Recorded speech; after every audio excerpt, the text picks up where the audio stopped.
Man, do you hurt stuff or no? Just flaring up? Yeah, it gets that way, and 2 or 3 days, maybe I'll be okay. So. I hear you. But I found out that that usually gets a lot of attention. There you go. Right on. It's a pig head. It's a pig head. There's a walking stick baton thing that I want to get. Not that I need a walking stick, but that it's kind of cool. It's one of those batons. It's telescoping, so you can pop it out like you would with a regular baton, and then you can adjust it, and it has a handle on it, so you can use it as a cane, but you can also use it to beat people with. So it's kind of cool.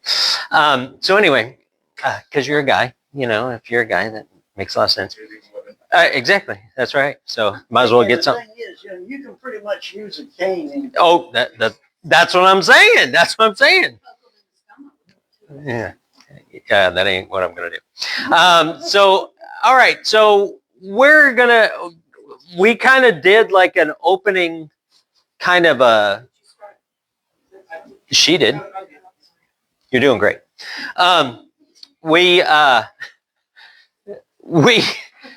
Last week we kind of started a generalized introduction into what we were going to do. And as we did that, you guys had your little input as to, hey, it would be nice if we had some more, visual things and stuff like that. So to that end, I made some visual things for you so that you guys would be kosher with that whole thing and be able to do that. What we're going to do, and the reason why I put this thing out in front of you, is because we want to be able to start looking at, I put this up here, these two things. I put this up here and I put this up here. And you now have copies of this. You don't have copies of that. I didn't make copies of that yet. Sorry. But I have other copies to hand out to you as we go through. But what I was hoping is that we'll be able to look at our timelines, and we'll be able to look at the books of the Bible. And what we're trying to do is, we're not trying to skip over Genesis. Maybe you think that's weird that we're skipping over Genesis. We're not trying to skip over Genesis. As a matter of fact, we'll start today in Genesis. But we're trying to look at just the law, which is the vast majority of the Old Testament, and even into the beginning of the New Testament. When we do a harmony of the Gospels, we'll be able to see that. But right now, I wanted us to be able to look at varying different types of organizational relations that the books of the Old Testament have with each other, the importance of the chronology of it, and also some of the key points and the key players in the Old Testament. Only because when we did some New Testament stuff, and when we went through like the book of Acts, for example, it was to give you a more robust idea of how things played out and what order they played out. When we did the book of Acts and we did Paul's missionary journeys, for example, we were able to see what books were written and when they were written. And the importance of that is when you got to see when he started off in his ministry, where he went, the places he visited and traveled to. And then when he traveled to those places, shortly after that, he would usually write a letter to those people to reinforce what he had done, and then gave us a lot more information about different things and different places, different people, different locations and whatnot. And as we learned those things, it gave us an idea of how things played out. And hopefully in your mind, when you hear a passage of scripture, if you hear Corinthians, 1 Corinthians, if something comes through of 1 Corinthians, you might think to yourself, oh yeah, he wrote 1 Corinthians after he had already done his first two missionary journeys, and he was into his third missionary journey, and he would be able to, you'd be able to kind of understand that he had been doing ministry for quite some time, and yada, yada, yada, and that type of thing. Or if you heard something from Ephesians or Philippians, you would know, oh, those are the prison epistles. You know what I mean? So you would know that he wrote those later on after he had done his missionary journeys and things like that. You know, those types of things. So that kind of gives you an idea of what's going on. Old Testament is kind of the same way. We've gone through, you know, if you've ever gone to Sunday school class, you've probably heard stories about, you know, different characters and things. And honestly, the vast majority of some of those stories are in the book of Genesis. The book of Genesis does carry or cover a lot of ground. And the end of the book of Genesis is kind of an important piece of the puzzle for us as we look beyond Genesis into Exodus and beyond. So that was kind of my thing, is that I thought it would be good to talk about the law, because the law was quite literally the longest dispensation talked about in the Old Testament. And because it is, and because there's so much detail, because they lived under it for, you know, 1,500 years, it would give us an idea of how things played out, why it was important, the players involved, that kind of thing. So I'm hoping that you're really going to enjoy this study in the sense that it'll give you maybe a better idea of the Old Testament. A lot of people, you know, a lot of people are very into the New Testament, but you need to understand that the writers of a lot of people who wrote the New Testament always quoted the Old Testament because that's all they had, right? So understanding the Old Testament, the prophets, how they played out, who was in charge, who was leading in that time, and yada yada, might give you a better idea of what that looked like. So I hope you enjoy it, and if you don't, hang on. It'll be all right, I promise. The picture that I have up here, I actually put here to make it a little bigger so you can kind of see it. I didn't make a copy of it. Why, I don't know.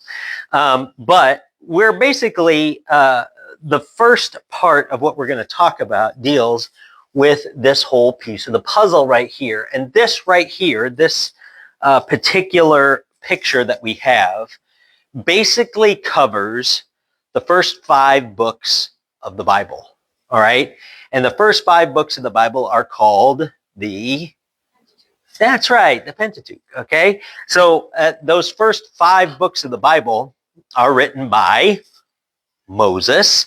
And because of that, it gives us a really good structure of what happens and what things are. Now, if you do have that picture that I put in front of you, you'll be able to see the organizational structure. And if you haven't gotten some of these other pictures, but the copy machine was not agreeing with me today, and it made some not so great copies. And you're going to see what I'm talking about when I hand out some of these other things.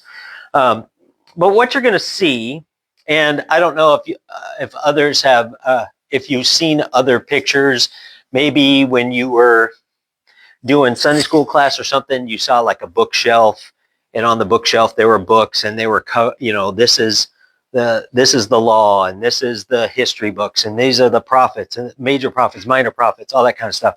Well, that's what this is kind of outlined right here, so that you can see that. And as we move through it, you're going to see how it kind of organizationally works in the timeline. Now, the timeline is just kind of a generalized thing at the bottom, but in each box, it kind of gives you when it was written, not necessarily what time frame it covers, but when it was written. And all these things were written by Moses, so they're all basically around the same time that they were written, but they cover a lot of ground, especially when it comes to Genesis. And you'll also see that there's a lot of things like Joshua was written. It was kind of written towards the end here. Why it's all the way over here is because I don't know why it did that.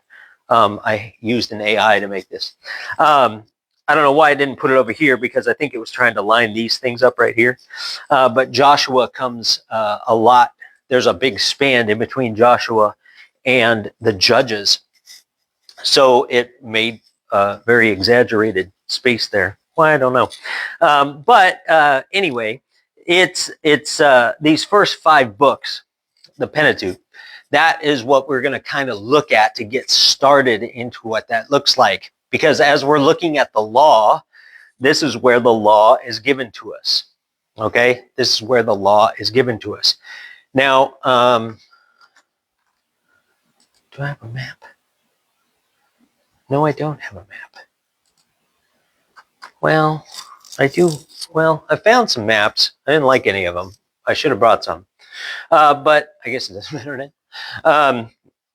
If you're looking at, yeah, I don't believe I did that. Oh, wait a minute. Maybe I do have one. Oh, I just have the Exodus map.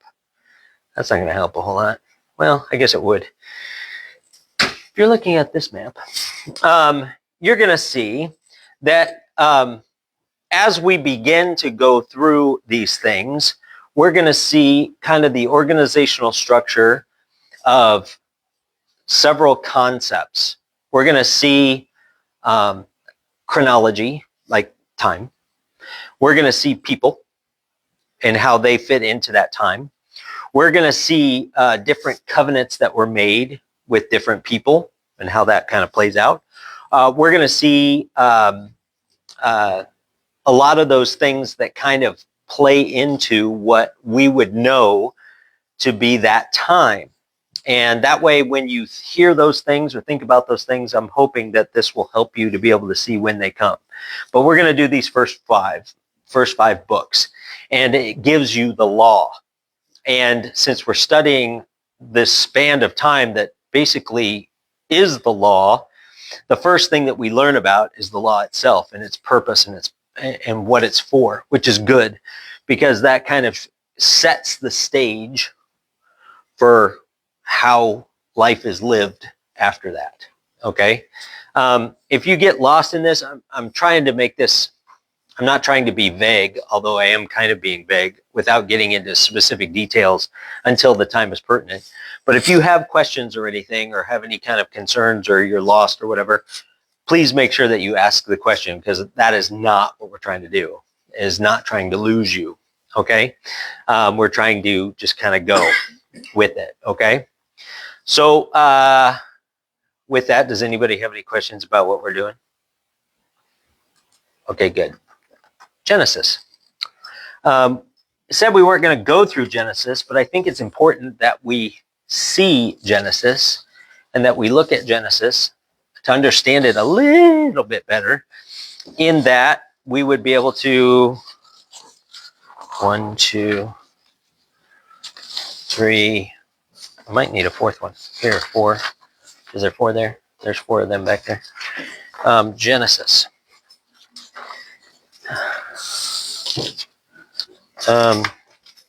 Genesis.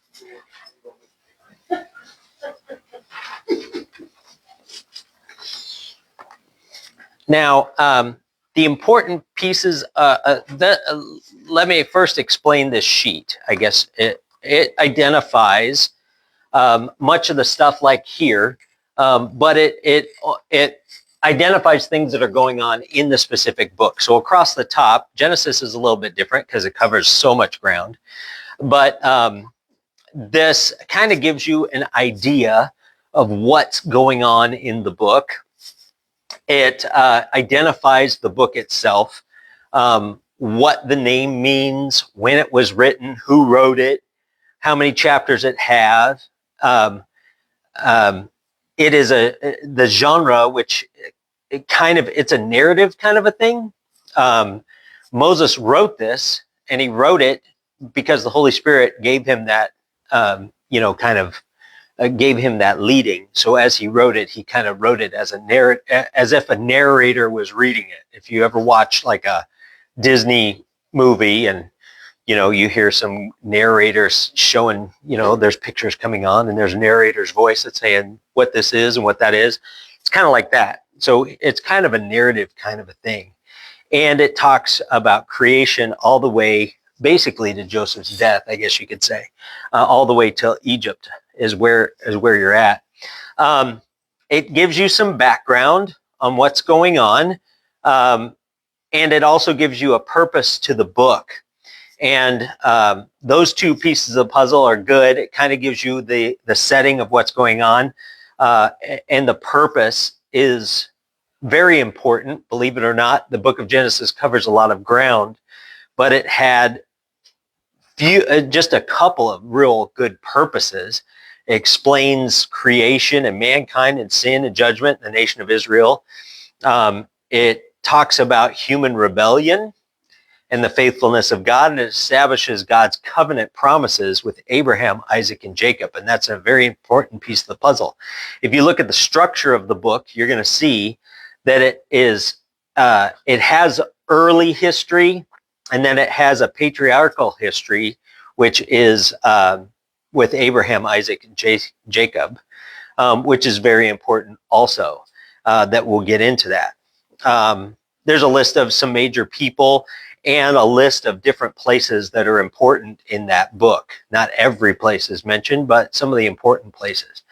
Of course, there's a dispensational setting that's there.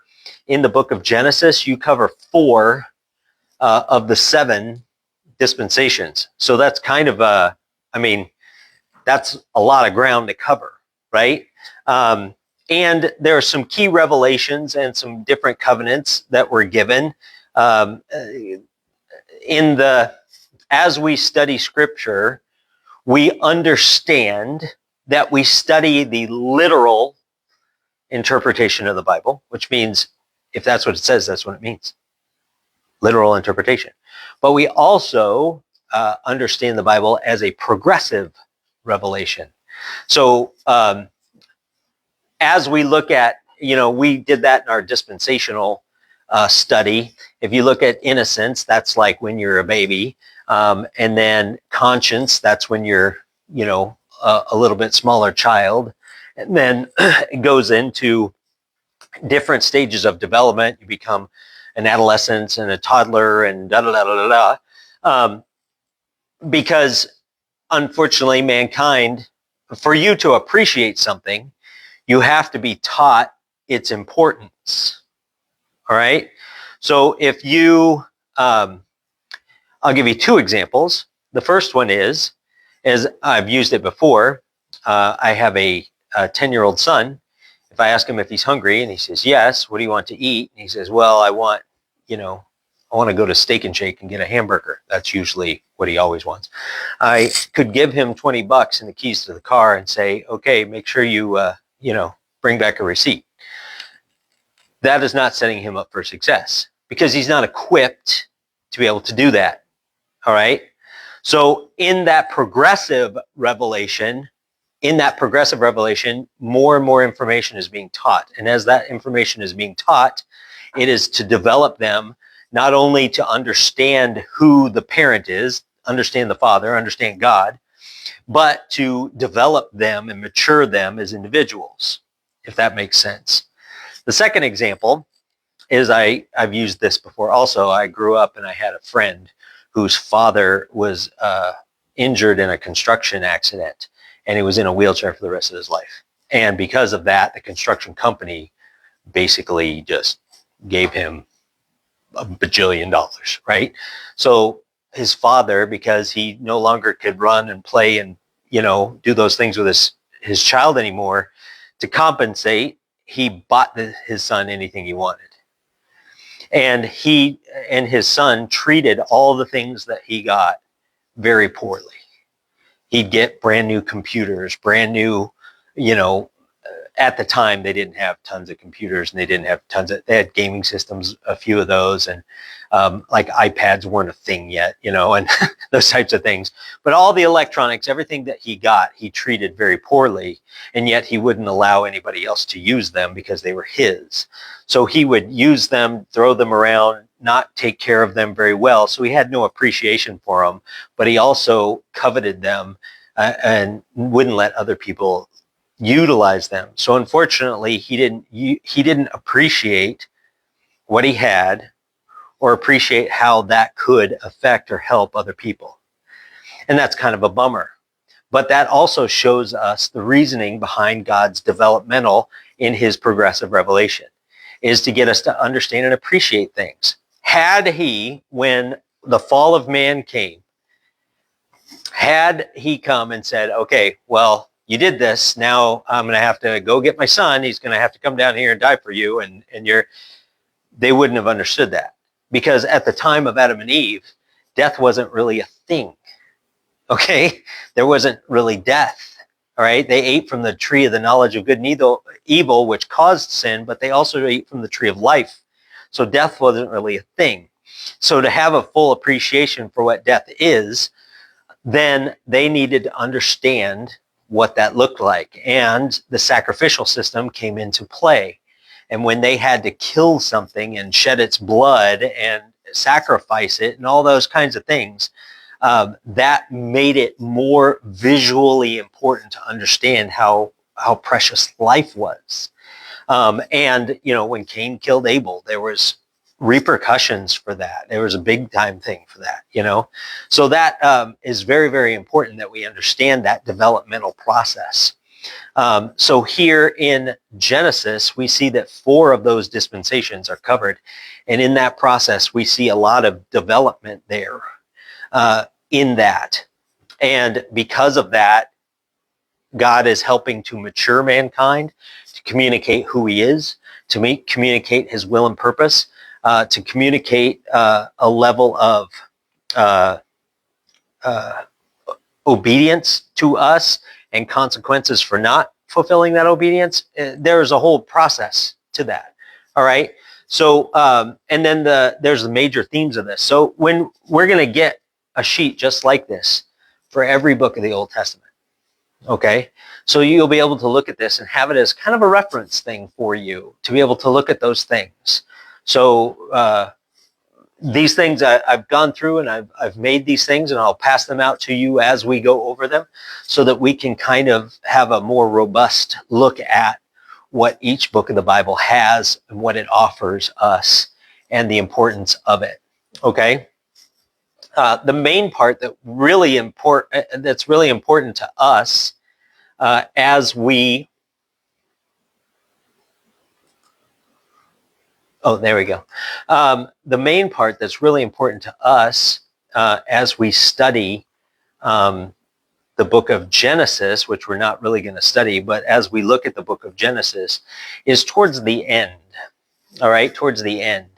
Because the dispensation of promise becomes very important to us as we go into the law. All right?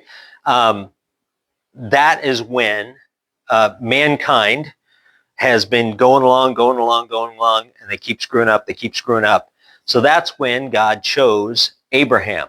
And he chose a nation, is what it was going to happen. He chose a people. And he was going to give those people that instruction. I'm going to give you this instruction. And your job is then to tell everybody else. All right? If they're not going to sit there and pay attention to me, then I'm going to present myself to them, but I'm going to have you guys go out there and help me reinforce this amongst everybody else so that you can be my examples. You can be my eyes and my ears and my feet. You can go out and do these things. And he made promises, a covenant promise to Abraham, and re-up that same promise to Isaac, his son, and then re-up that to Jacob, whom then later on changed his name to Israel. So then when he had his 12 sons, he had 13 kids. One was a girl. But he had 12 sons, as a piece of trivia for you trivia buffs. But he had the 12 sons, and that became the nation of Israel, right?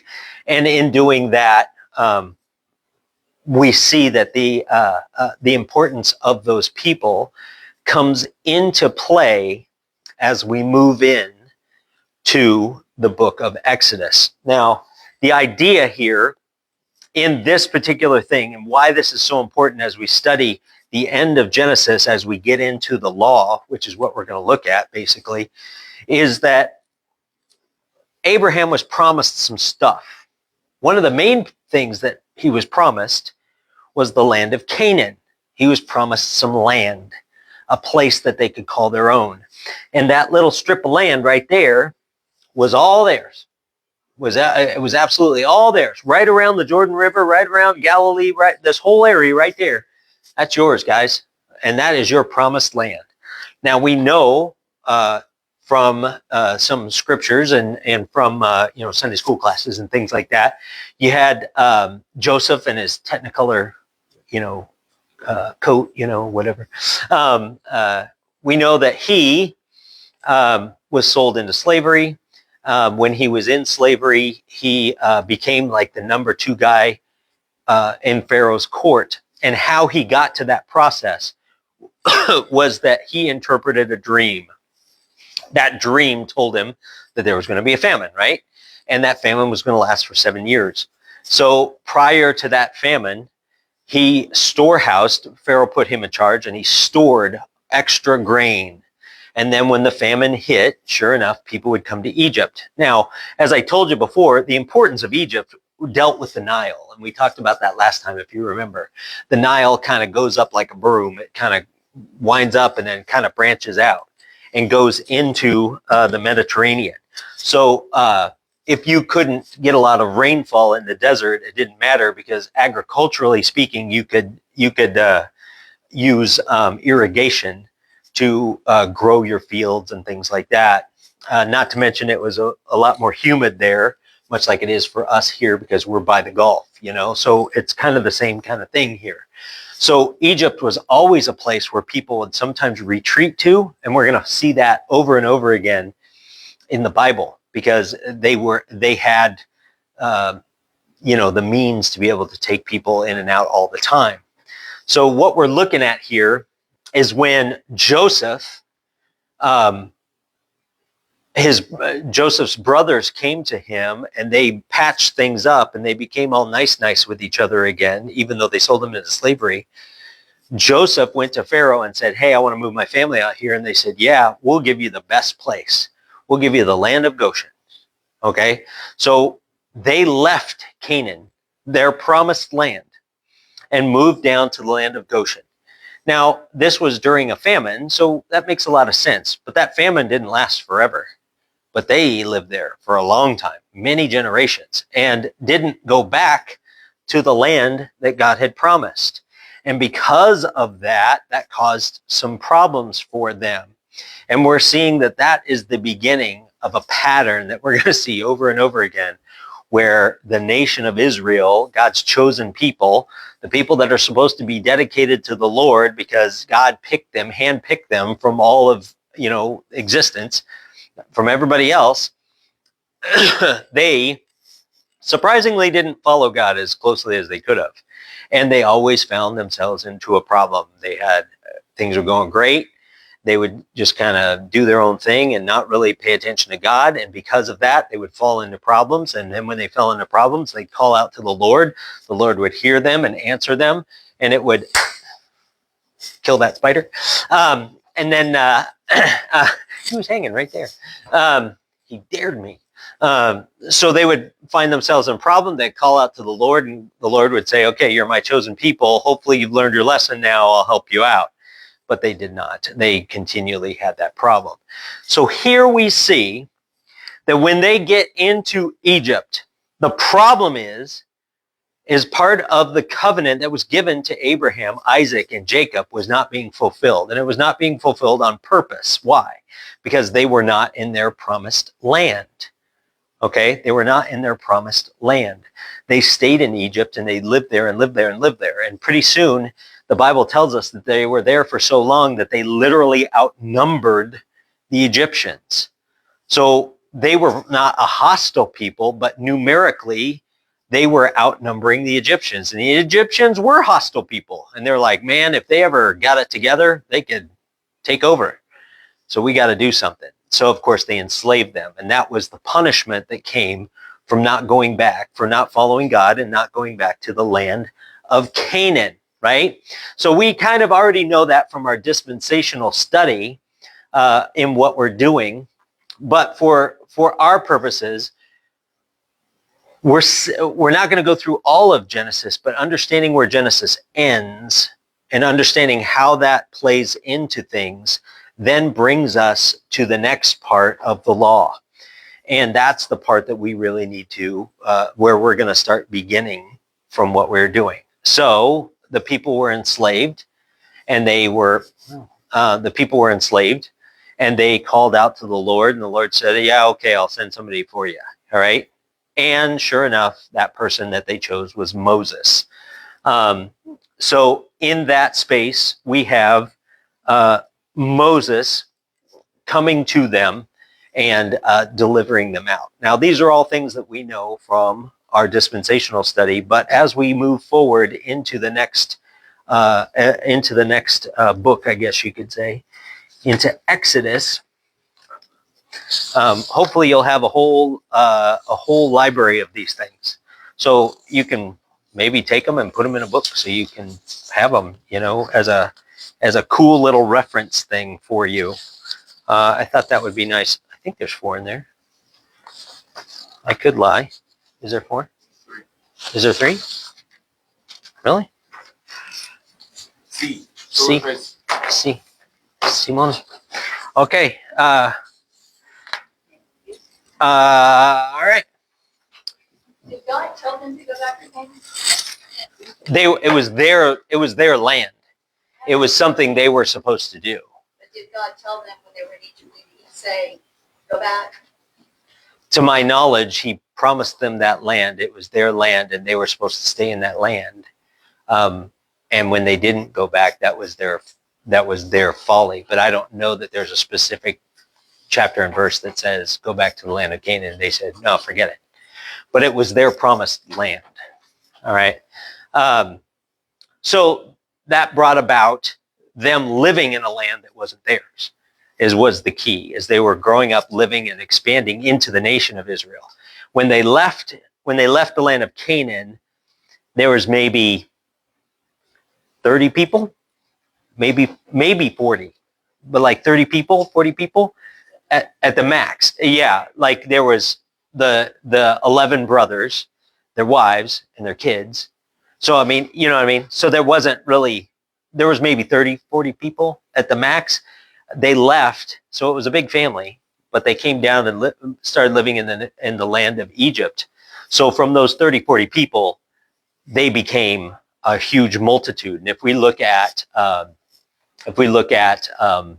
passages that talk about the Exodus when they left, there was probably several millions of people that left.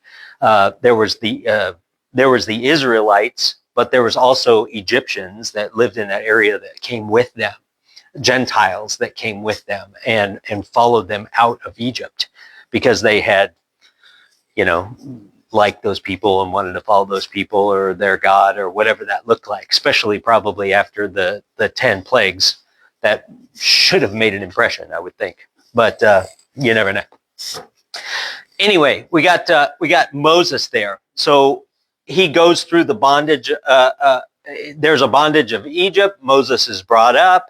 When he was younger, they told him, hey, you're going to be special. And he kind of oversteps himself. After 40 years, he oversteps himself, kills some guy that's beating on a Jew. And then when he's found out, he flees. He runs out into the wilderness. He's there for 40 years, and then a burning bush talks to him. God's there. Hey, time to go back.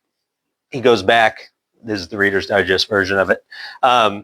You got the 10 plagues. You got the Passover, that problem, the Red Sea, and then they go to Mount Sinai. And at Mount Sinai, they learned about not only the law, but also about the tabernacle. And the tabernacle is very important. If we look at Revelation, we see that heaven is much like the tabernacle, except it doesn't have the Holy of Holies curtain. When Jesus died, there was a curtain that separated the holy from the Holy of Holies, where the Ark of the Covenant was, the seat where God would come and sit. When Jesus died, that curtain was torn in two, meaning there was now access to God. Well, in the account that we see in Revelation, we see that the heaven looks a lot like that tabernacle and is described just like that tabernacle, but there is no separating curtain between the Holy of Holies and the Holy and the Holy of Holies, where God is. So there's all access there. So the tabernacle becomes part of that narrative there. is there any questions so far before we continue on? I know this is probably a lot of review for a lot of you until we get into some of the other books and start looking at the different judges and the different kings and stuff like that. It may be a lot of review for you right now. So that's why I'm kind of going through it quickly. So I don't want to go through it too quickly if we're losing somebody.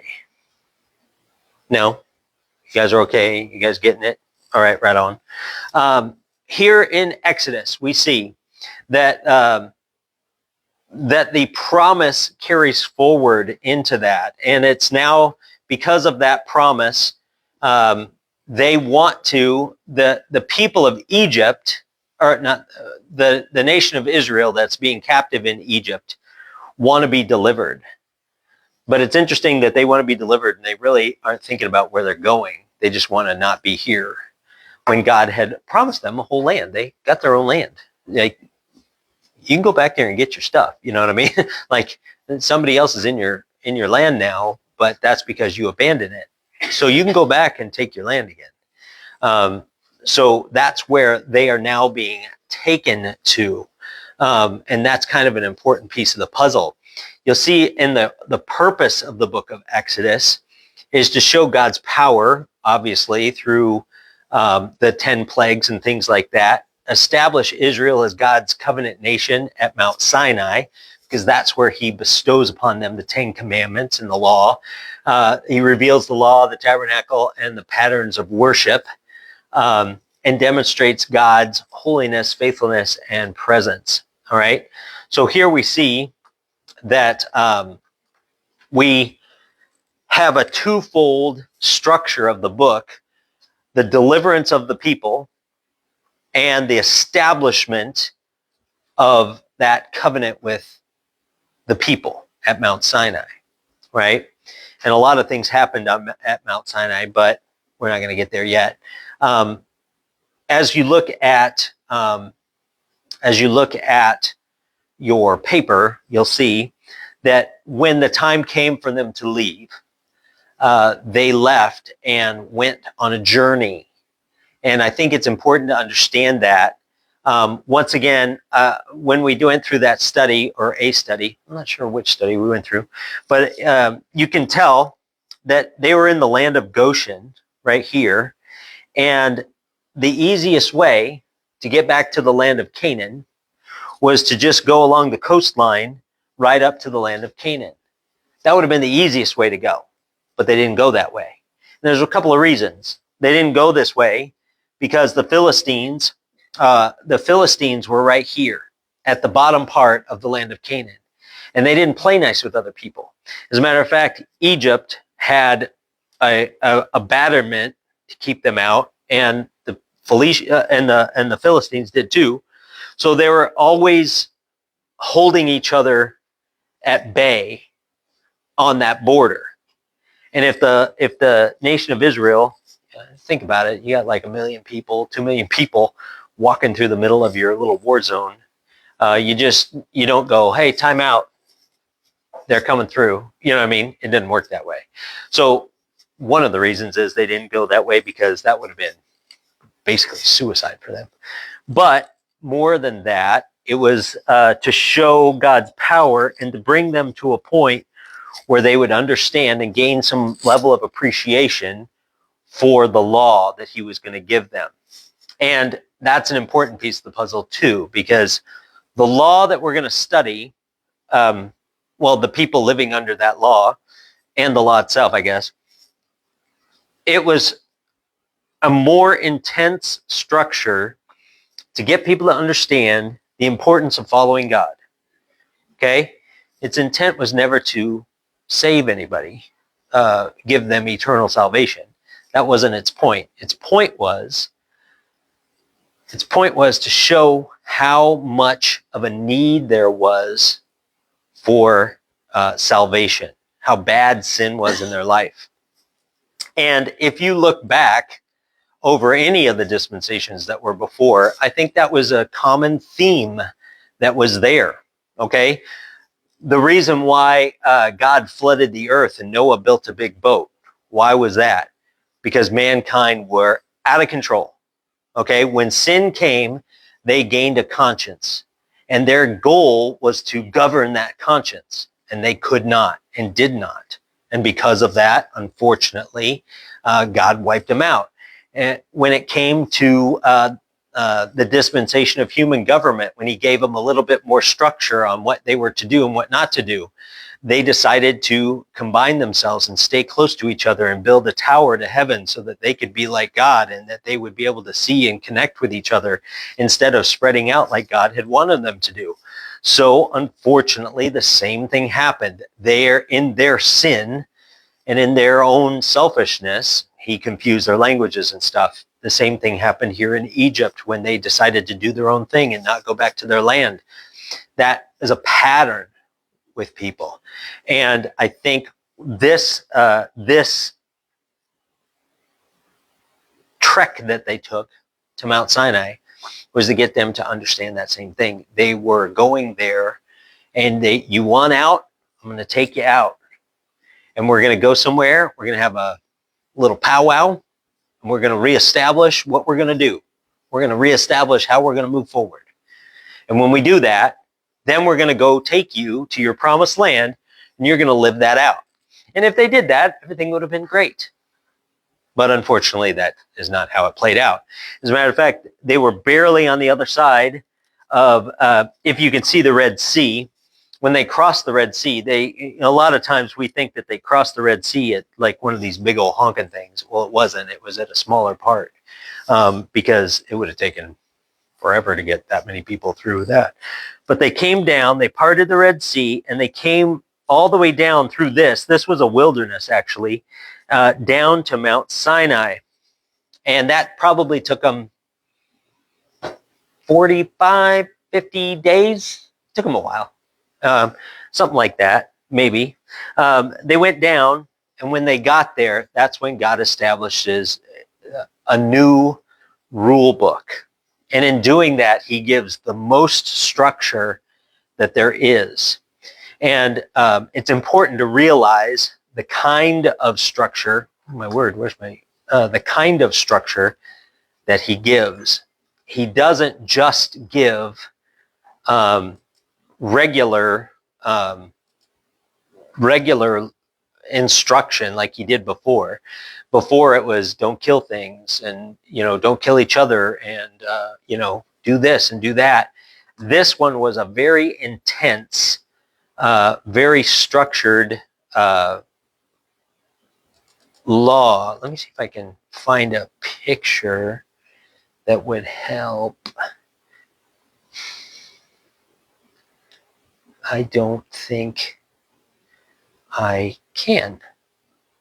I know I have something, but I should have looked it up beforehand and I didn't. That was my fault. Oh, maybe this is it. No, this is not it.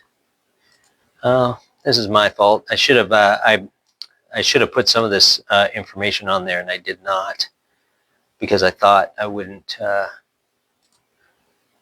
be going over it, but I am. That was kind of dumb.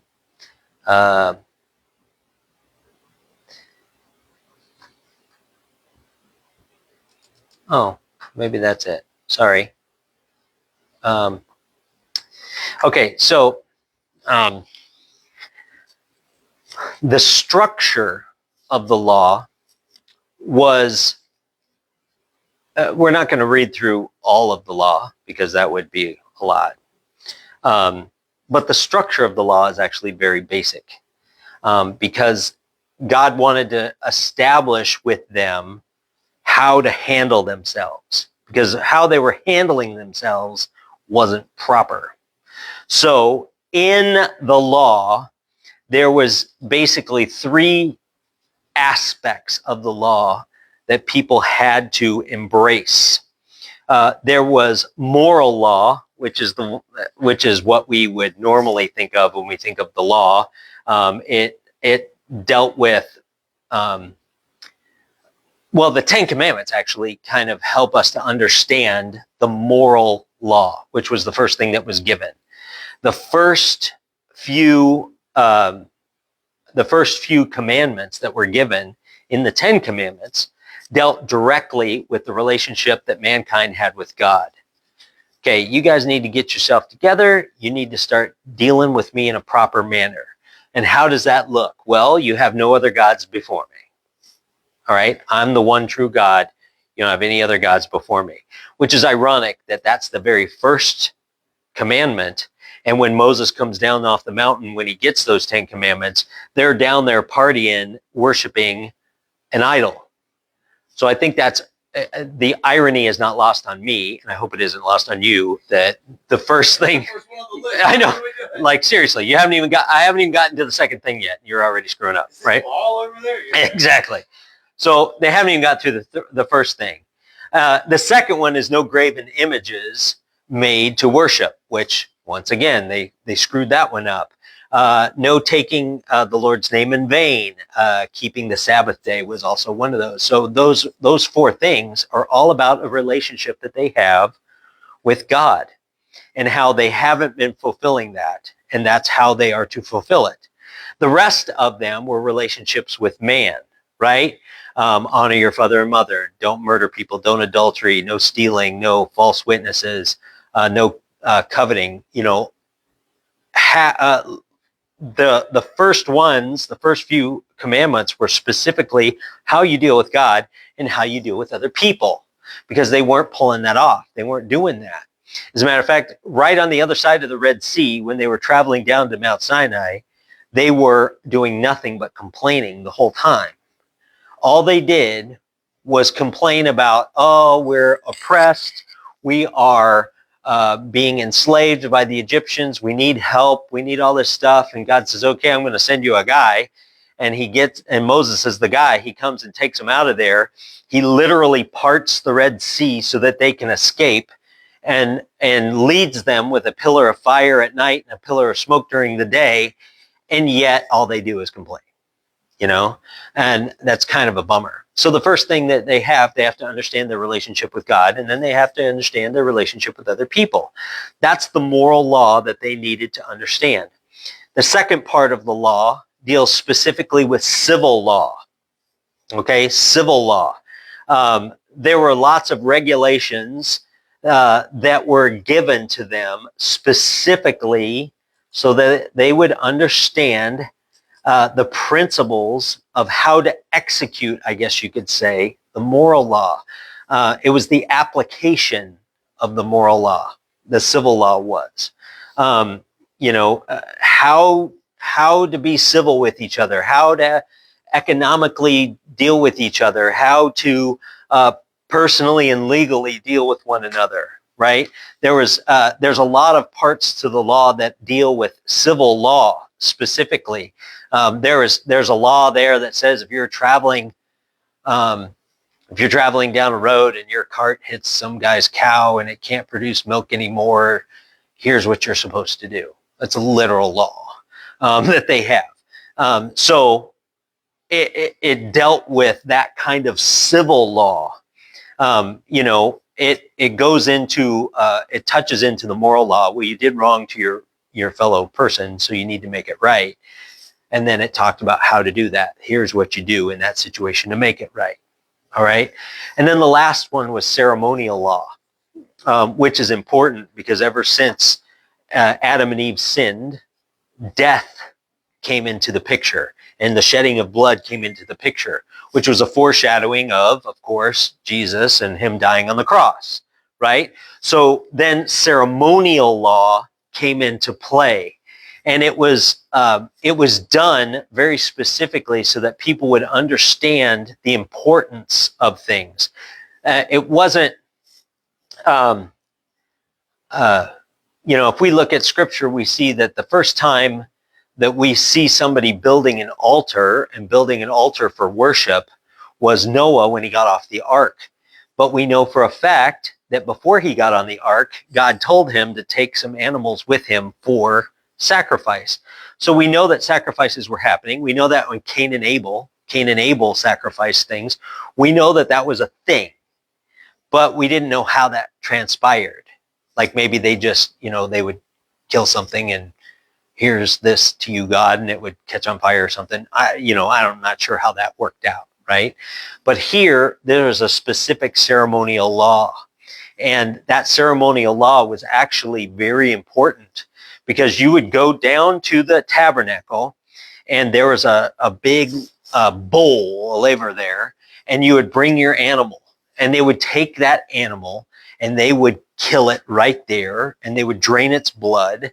Depending on what kind of sacrifice you had, and the sacrifices dealt directly with economic things as well. With it dealt some ways with civil law.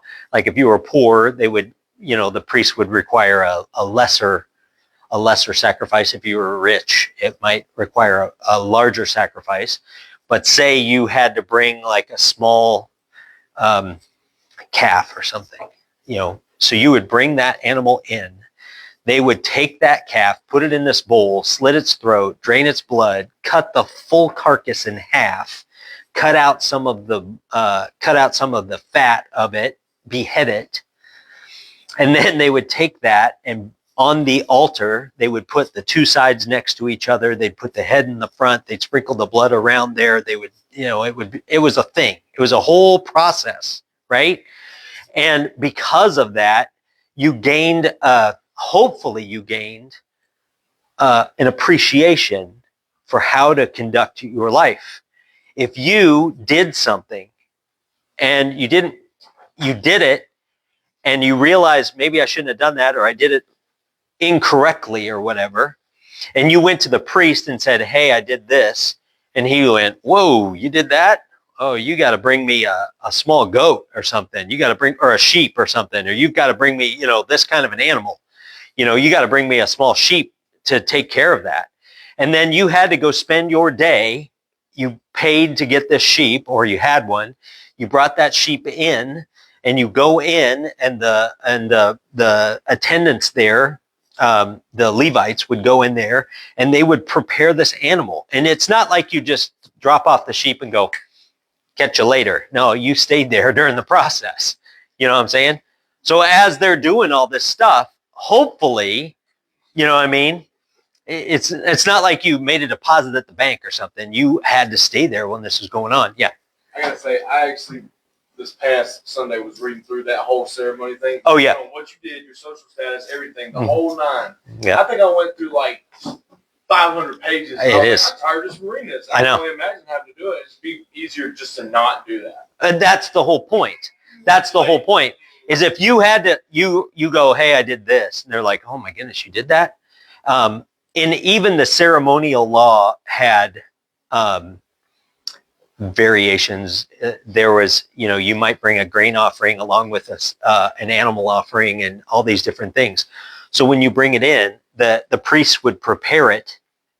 And then you had to be there when they were doing this, and they would set it up, and you had to go through this whole ceremony. And you're right. After you're spending all day there, after doing this thing, when the whole thing was over, you're thinking, I'd rather just keep my nose clean. You know what I'm saying? And unfortunately, a lot of these ceremonies were things that had to be done. They weren't even voluntary things. There were some of these things that had to be done on a regular basis. So if you did something on a regular basis and it was uncomfortable and you didn't like it, why would you compound that by being dumb? You know what I mean? I don't know how they even remembered all those laws. Well, There were so many of them. You'd stay at the place where you had to sacrifice all the time. yeah, You wouldn't even have time to go out and You- get some of these things. you wouldn't.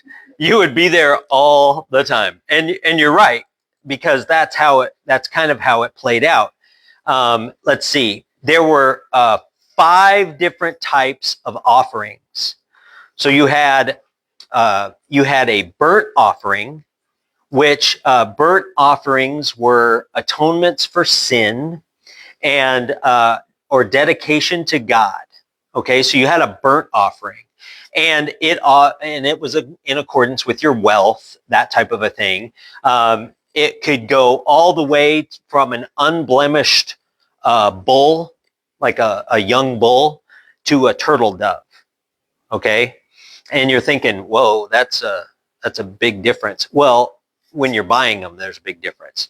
And actually, once again, a piece of trivia for you trivia buffs, turtle doves are animals that mate for life. So when you have two turtle doves, they mate for life. And if you kill one of them, the other one will die because their mate is gone. So it's kind of a sad thing.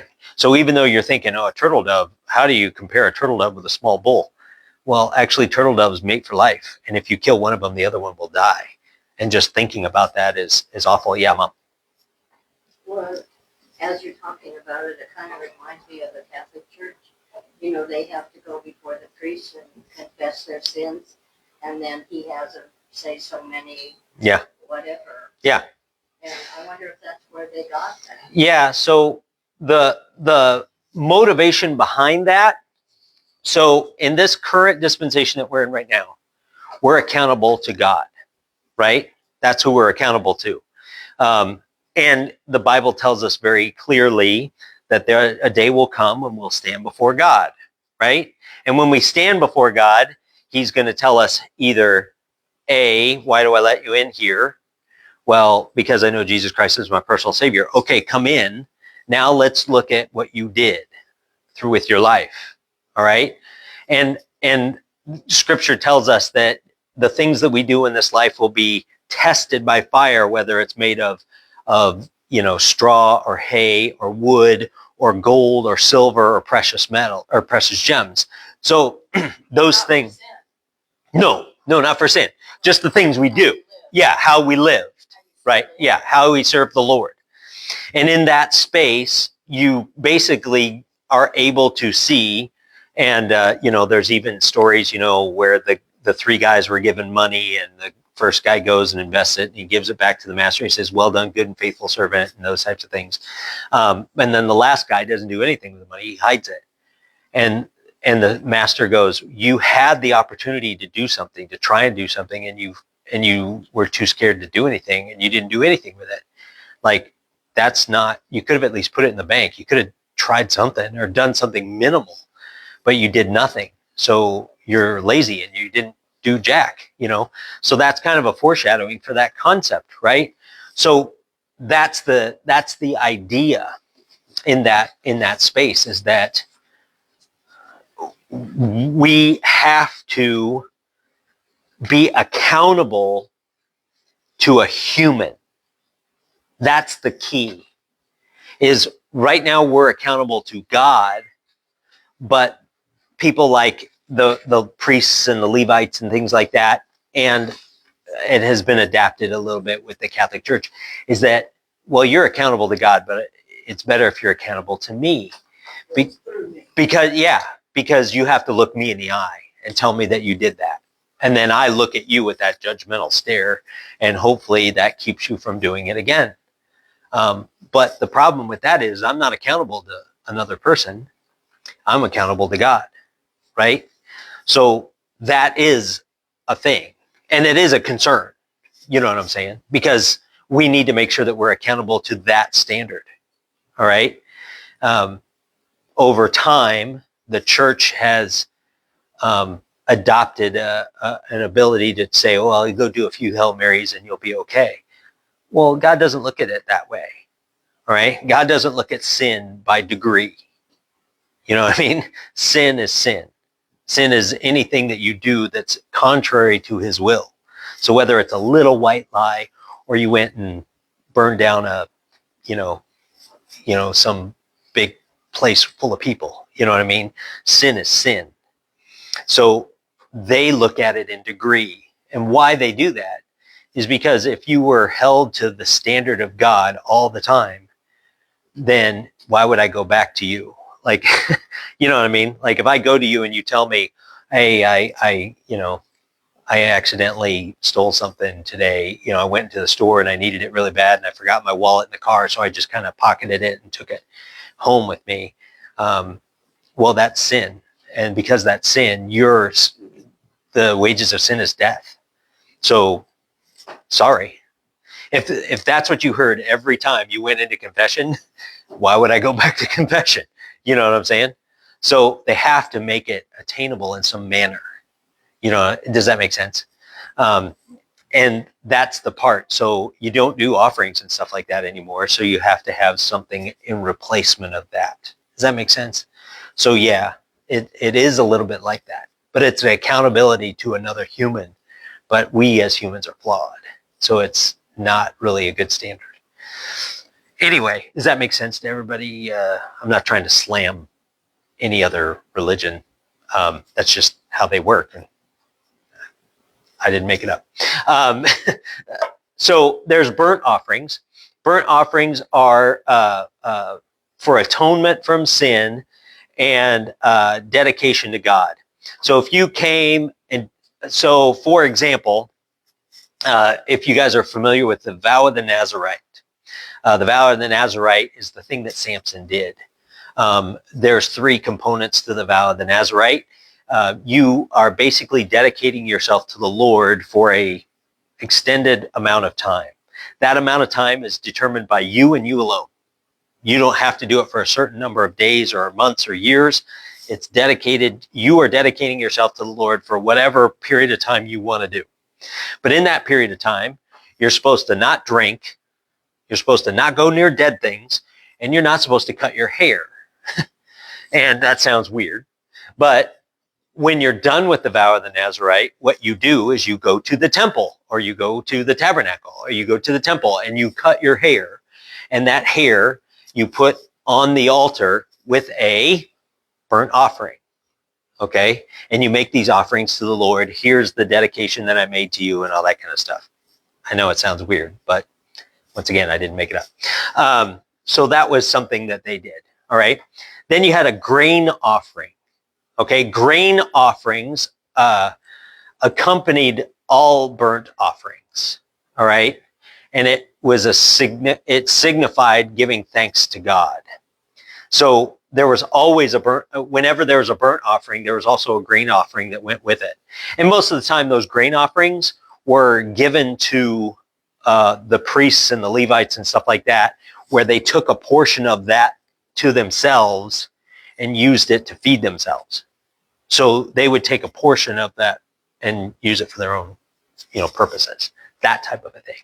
A lot of times it was flour mixed with oil, or little cakes that were made out of oil. Stuff like that. It was just little cakes and things, basically little cookies or breads, that were made.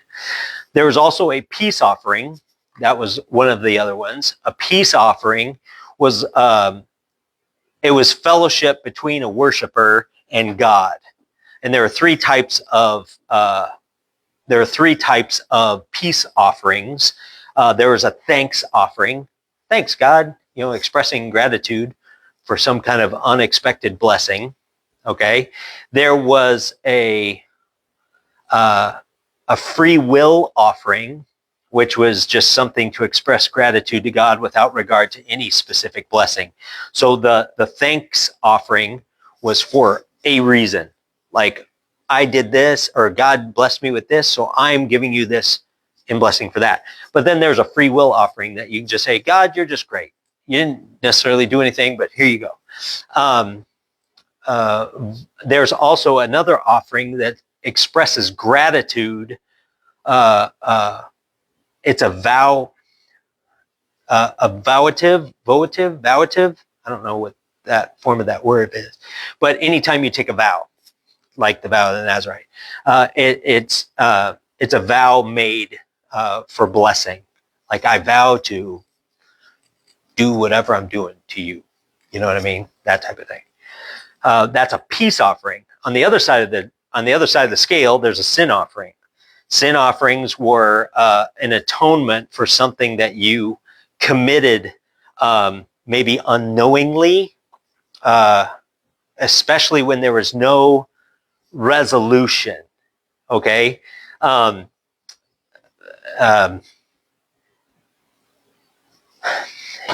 You're driving your car down the road and you get pulled over. And the officer always asks you the same question. do you know why I pulled you over? That's his first question. And you never want to answer that question because you don't want to say something that they don't already know, you know? But one time, I think it was in California, I got pulled over. Do you know why I pulled you over? No, I don't. I wasn't speeding, which was a shocker because that kind of happened a lot. You know, I didn't know why he pulled me over. And he said, well, I didn't know if you knew this, but your tag had expired. He said, I ran your plate and it shows that your registration is up to date, but your sticker isn't on there. And that sticker is just an identifier. You know what I mean? That you've paid your registration for that vehicle. And I said, well, I haven't gotten it yet. I did it by mail and I hadn't got it through the mail yet. And he said, okay, that makes sense. You know what I mean? So he let me off with a warning, right? But that kind of a concept is, you know, ignorance of the law is no excuse. The law is still the law. And that's the same thing that translates here. You had a sin offering for something that maybe, for atonement for something maybe you didn't know, or you didn't know that you did, or, you know, somebody comes to you and go, you did that? Oh, well, you need to make up for that. Oh, I didn't know that, you know, type of a thing. And then there's a trespass offering, which is the last one. It was to atone for sins committed unknowingly, especially where resolution was possible. So the sin offering was for something that had where there was no resolution to it. Like, I did something wrong. They recognize I did something wrong. I don't know how I can atone for that. So you do this sin offering. But a trespass offering is, I did something wrong. You know I did something wrong, but I can find a resolution to it. But there still has to be an offering that is done for it, if that makes sense, right? You still gotta, you know, pay the check. You know what I'm saying? Even though there is a resolution possible. So, you know, like you sideswipe your cow, the cow doesn't give milk anymore. Well, I can buy him a new cow. So there's a resolution there, but I still have to give an offering because I did something wrong, type of a scenario. That kind of thing. So there's definite laws, the offering part was very extensive. And the reason why I tell you the extent of the offerings and things like that is to get you to understand that the law was given to give them complete social, give them spiritual and social structure, because they weren't getting it done and they weren't doing it right, right? When they were given the opportunity to spread out all over the world, what did they do? They built a tower and they stayed in one place. So then he confused their language. What do they do from there? Well, then they leave the land that they were supposed to be in and they never went back. You know what I mean? There's, you know what I mean? It's unfortunate, but we didn't have the structure that was necessary. So he gives us this complex structure. And that's why you have to understand the law was never intended to save you, because it was there to govern you. It was there to give you structure, social, economic, and spiritual structure that you weren't getting done on your own. Given, you know, left to your own devices, you couldn't pull it off. Okay, so let's make it happen. You know what I mean? And because of that, because you're giving this huge structural, you know, infrastructure, I guess you could say, for spiritual, civil, and you know, all, you know, and social economic structure, you have to have somebody that enforces it, right? You have to. Well, just so happens that he chose the nation of Israel. And that was the plan the whole time. So you have to, you know, you've ever, when I was young, I always wanted to be one of those guys that made a citizen's arrest. You know what I mean? You get somebody who's doing something wrong and you pull them, hey, I'm making a citizen's arrest. You know what I mean? Never happens. Nobody does that. But the reason why you have somebody that makes an arrest is because you have policemen, somebody who enforces the law. You have to have somebody that enforces the law. And that's why you had the nation of Israel. That's why it was promised to Abraham, Isaac, and Jacob, who turned himself into Israel, and they became the nation of Israel. They were the people that were supposed to get the law and then enforced the law. So that's why the law was so detailed out for us, giving us that opportunity to see that, right? If that makes sense to you. And I can give you a copy of some of the offerings and stuff. I didn't put it on this thing. I guess I should have, and I didn't. My bad. But that's where we get into that law, is when that came to Exodus, they brought them down and gave them that structure so that they could have it. And that's when we get into some of the other books of the Bible. And I don't need to go through those things, especially since we're out of time. But does that stuff make sense to you? Is this too much of a review for you? Is it... I want to make sure that I'm giving you good information and I'm not losing you, but if it's too much of a review for you, or you're like, yeah, I already know this, can we get to the good stuff? Then let me know. Good review for those of us who have taken, but not everybody in here. Right. Right. I think these are great. Yeah. Huh. Sometimes You say you will give us, Hold on. Yeah. did you say you could give us a list of the different Offerings? offerings? Yes, I can. I would like to. Oh, for sure. For sure. As a matter of fact, let me cheat and, I always get so. sometimes people need a little bit of a push on There's something. so many of them. When you start reading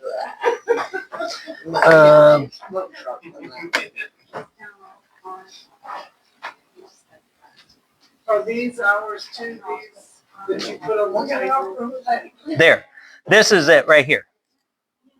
This is it right here. And I'll make copies of it Yeah, that would be great. so that you can see. When I start reading all this stuff, I'm getting on breakfast. Kind of over easy. Yeah. You know, it gets confusing. I know. When you start reading about them. I know.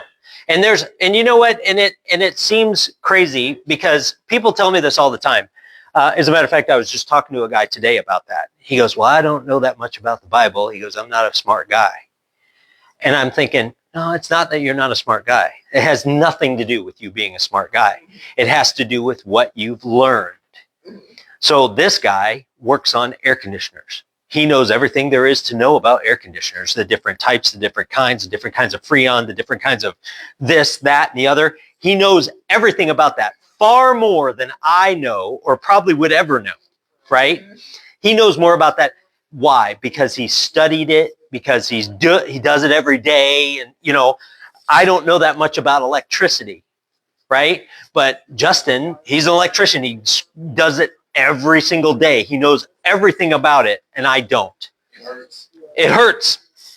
So the same thing is true with this, is that people just don't study it. So they think, well, I'm not that smart. No, it has nothing to do with that. It just has to do with what you study and what you learn about it. So back in those days, And you start getting frustrated, you tend to just breeze over it. for sure. And that's what, back in the old days, they called people that studied the law lawyers.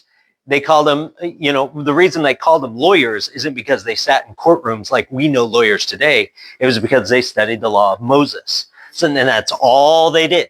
So they knew far more about it than other people. And they were supposed to. But unfortunately, they were also supposed to teach other people about the law, and they didn't do that. So that kind of became an issue. All right? Is that good? Like I said, I don't want to lose anybody. I don't want... I don't know the history, oh, so, I mean, some of it, yes, but I mean, I'm like Jim, it doesn't hurt for us to go over it again. yeah, for sure. So much information. And once we get through this part, then we'll get to the judges and we'll get to the kings and we'll see all those and all that kind of stuff. We just have to get through this part first because we got to understand how that all, got to lay that groundwork and all that kind of stuff. Okay? Okay. thank you. For sure. The next thing that we're going to go through, and we'll probably go through it pretty quick, is Leviticus and Numbers and Deuteronomy. All three of those things we'll go through pretty quick because... I like doing this because we do, for the major part, study the New Testament. Right, So this is good to force us to right. learn.